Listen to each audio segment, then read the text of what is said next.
நான் கொத்தமல்லி சட்னி பண்ணலாம். மல்லி சட்னி இது நாட்டு மல்லி கிடச்சிச்சு இன்னைக்கு. கீரைக்காரமாக கொண்டு வந்தாங்க. அதனால் நான் நல்லா நீட்டாக கழுவிருக்கேன். ஒரு 2 தடவை மண் போக நல்லா கழுவி தட்டில் எடுத்து வச்சுக்கோங்க. நெக்ஸ்ட்டு அடுப்பில் கடாய் வச்சு ஹீட் ஆனதும்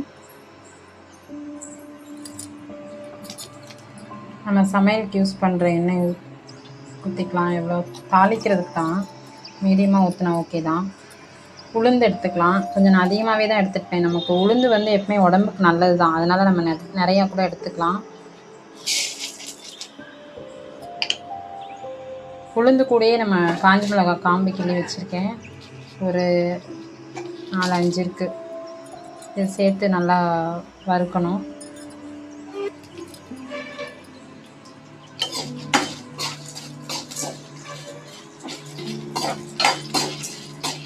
ஒன்றும் இல்லை, இதில் எல்லாமே நம்ம வெங்காயம் தக்காளி எல்லாமே சேர்த்து வைக்கலாம். இன்றைக்கி ரொம்ப சிம்பிளாக, நோ ஆனியன் நோ டொமேட்டோ எதுவுமே கிடையாது. 3 பொருள் தான். உளுந்து, காஞ்ச மிளகாய், மல்லி. புளி ஆட் பண்ணிக்கலாம். நான் புளிலாம் ஆட் பண்ண மாட்டேன். இப்போ உடனே சாப்பிட்றது தான். புளி ஆட் பண்ண மாட்டேன். உப்பு மட்டும் நம்ம அரைக்கும் போது சேர்த்துக்கலாம், நல்லாயிருக்கும்.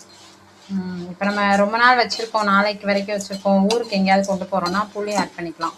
புளி தேங்காய் அதெல்லாம் போட்டு நிறையா ரெடி பண்ணலாம். நான் சிம்பிளாக மல்லியோட மருத்துவ குணம்னால மல்லி உடம்புல சேர்க்கணுன்றதுக்காக நான் ரொம்ப சிம்பிளாக பண்ணியிருக்கேன். நீங்களும் இது மாதிரி செஞ்சு பாருங்கள், நல்லாயிருக்கும்.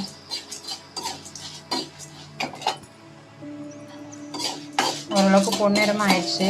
இப்போவே நம்ம மல்லி போட்டுக்கலாம்.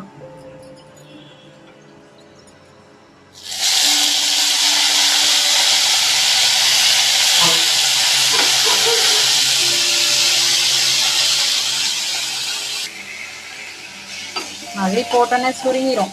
நம்ம கொஞ்சமாக வதக்கினாலே போதும்னா ஓரளவுக்கு வதக்கிட்டு அப்படியே அரைச்சிட வேண்டியதான்.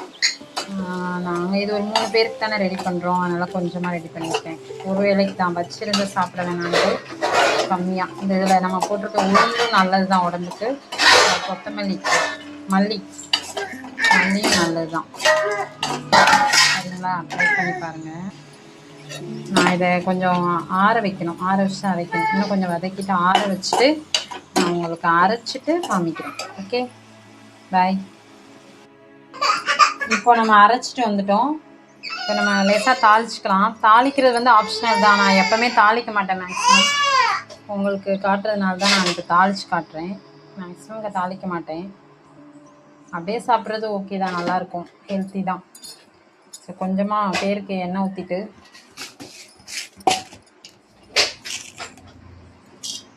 கொஞ்சோண்டு கடுகு உளுத்தம் பருப்பு,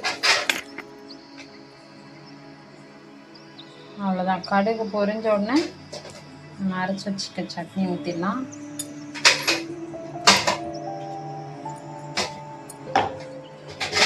கொஞ்சோண்டு தண்ணி சேர்த்துருக்கேன். அந்த ஜாரை நம்ம